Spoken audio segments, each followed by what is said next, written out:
Basta mopatuo ganita sa Ginoo, luwas gyud. Musupak ganita sa Ginoo, impas gyud. Gilingay mong tupad, inadili ka musupak, di ka masinupakon, impas gyud ka. Muna, sa unang pagbasa, ang Sodoma o ang Gomora nga syudad, dakong syudad, nagsupak-supak sa Ginoo.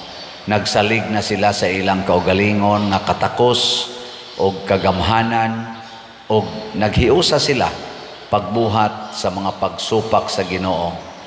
Ang naminaw ra sa Ginoo mao si Abraham ug ang iyang igagaw nga si Lot nga didto nagpuyo sa Sodoma.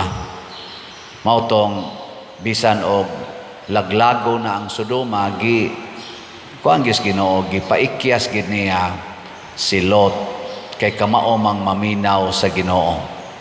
Gani pag ingos Ginoo nga dagan ngadto sa kabungturan, ingos Lot murag layo naman kay ito Lord, pwede anha lang ko anang lungsod sa Suar. Nasalbar itaw mga tao dito kay si Lot nga pinangga sa Ginoo, nihangyo man nga adto lang siya kay duol-duol ra. Nisupak sad ang asawa ni Lot, giingnan sila sa anghel, ayaw lingi, nilingi gyud, nahimong asin. Muna kon mopatuo lang tas Ginoo og mosunod sa iyang balaod, siguro gitang maluwas. Matud pa sa atong tubag sa Salmo, nagkanayon ta dinhi nga, O Ginoo, ang imong kaluoy ania sa akong atubangan. Pasabot, ang kaluoy sa Ginoo kanunay nga naa sa tao nga mopatuo.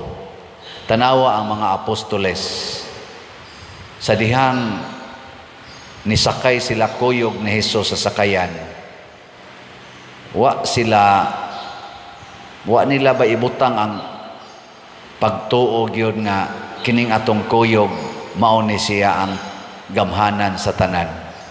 Ang ilang kaugalingon nga ilang katakos mo ilang gisaligan, pag abot gyud sa subasko tong unos, nakaingon sila na miligro na tang mga matay. Pero si Jesus niingon siya, pagkagamay sa inyong pagtuo. Nya gipahunong ni Jesus ang hangin ug ang katong balod na linaw. Muna, ang balod o ang hangin kamaong maminaw sa Ginoo. Pagpahunong ni patuo dayon. Pero kita, sahay ingnon tang hunong na mo anang sigig, paningil anang utang, maningil gyud, mosangko gyud pa nag-away. Hunong na mo anang korupsyon dias inyong nasod, mangurakot gyud ato mga leaders, lusno yung Pilipinas. Hunong na mo anang sigig sa pamaylain, sigig kabit-kabit, mga bityod kay lami, lusno ang pamilya. Hunong na mo anang sige og pakulor na inyong buhok, awa din na maapil Hunong na mo anang pangiskis na inyong kilay, awa gyapon na maapil. Wag yun mo hunong, sige yun supak-supak. Tanawa, di ba? Na natay global warming. No, sa may relasyon, padir nga global warming, niya pangulo raman na subuhok, o kanang naakis-kis kilay.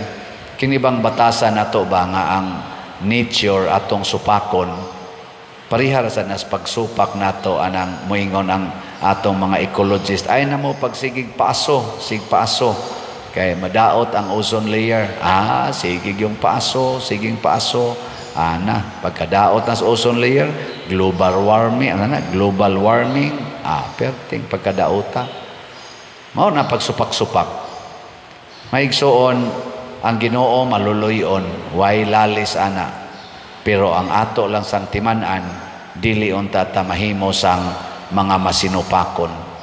Hibaw nato kanunay ug ato gining angkonon nga kunaan nato ang Ginoo munindot gyud ang kinabuhi. Ato gayng supakon ang Ginoo, mobati gyud ang atong kinabuhi.